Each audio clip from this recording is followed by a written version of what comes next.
यहां पर आपको बताएंगे इस्लामाबाद जाने से कभी इनकार नहीं किया, पाकिस्तान की कोशिशों के लिए तहे दिल से शुक्रगुजार हैं।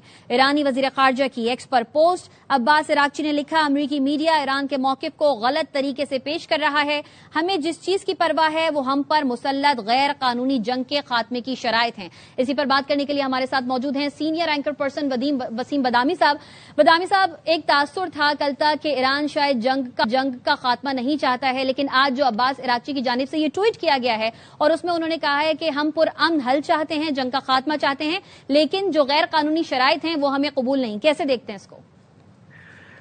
देखिए, इस एक खबर में बहुत सारी खबरें हैं, इस एक ट्वीट में, इस एक पैगाम में बहुत सारी खबरें हैं। एक तो पाकिस्तान के एतबार से इट इज अल्हम्दुलिल्लाह safe to assume and safe to say कि इस वक्त इस इंतहाई कॉम्प्लेक्स सिचुएशन में अगर दुनिया की नजरें किसी मुल्क पर है तो वो पाकिस्तान पर है। और अगर कोई एक ऐसा मुल्क है कि जिसकी फरीकैन में, चाहे वो इस तरफ का फरीक हो या उस तरफ का फरीक हो, सुनी जाती है, बात को अहमियत दी जाती है, तो वो पाकिस्तान है। हमारी एक पाकिस्तानी और एक मुसलमान होने की हैसियत से हमारी राय तो जाहिर ये है कि इस वक्त एक गैर कानूनी जंग में मुसल्लत है, लेकिन फरीकैन में दोनों जगहों पर हमारी सुनी जाती है। ये सिर्फ एक तज्जिया नहीं है, ये सिर्फ एक हमारा ओपिनियन या ख्वाहिश नहीं है।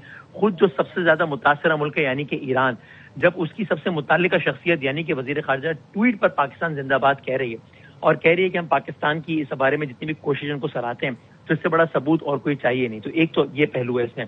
दूसरा, ऐसे वाजे हो गया कि इस पूरे मामले में जो ज्यादा मैच्योर, ज्यादा जिम्मेदार पार्टनर है वो ईरान है, ना कि अमेरिका। इसलिए कि आप देखते हैं एक तरफ की क़यादत भड़के मार रही होती है, अजीब गरीब बातें कर रही होती है, धमकियां दे रही होती है, पत्थर के जमाने में धकेल दूंगा, ये कर दूंगा, वो कर दूंगा।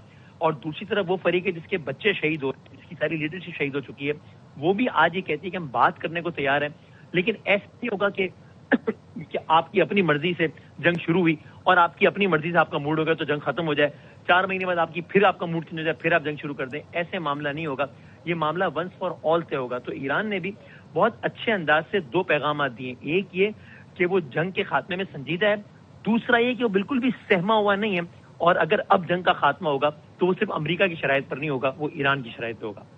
और बदामी साहब, दुनिया जो है वो पाकिस्तान की खारजा पॉलिसी की, पाकिस्तान की सिफारती कामयाबियों की तारीफ करती नजर आती है। क्रेडिबल जरीदे जो हैं वो पाकिस्तान के मौतरफ नजर आते हैं और ईरान ने भी ये वाज़े तौर पर कहा है कि हम पाकिस्तान की जो सालिसी का जो किरदार है वो बहुत अहम है और हम एतमाद का इजहार किया गया है। इसको कैसे देखते हैं आप?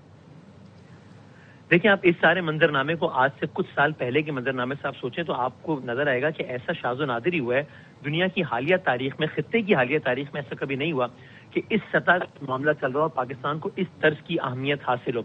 और ये सिर्फ आज की बात नहीं है, कुछ माह पहले खुद शहीद अली खामेनी साहब अपने अकाउंट से ट्वीट करके फलस्तीन के मामले पर भी पाकिस्तान के मौक़िफ़ को सराह चुके हैं। तो यानी फलस्तीन का मामला जिसका सबसे बड़ा अलमबरदार ईरान है, उस ईरान के शहीद सुप्रीम लीडर ने अपनी ट्वीट में पाकिस्तान के रोल को सराहा है।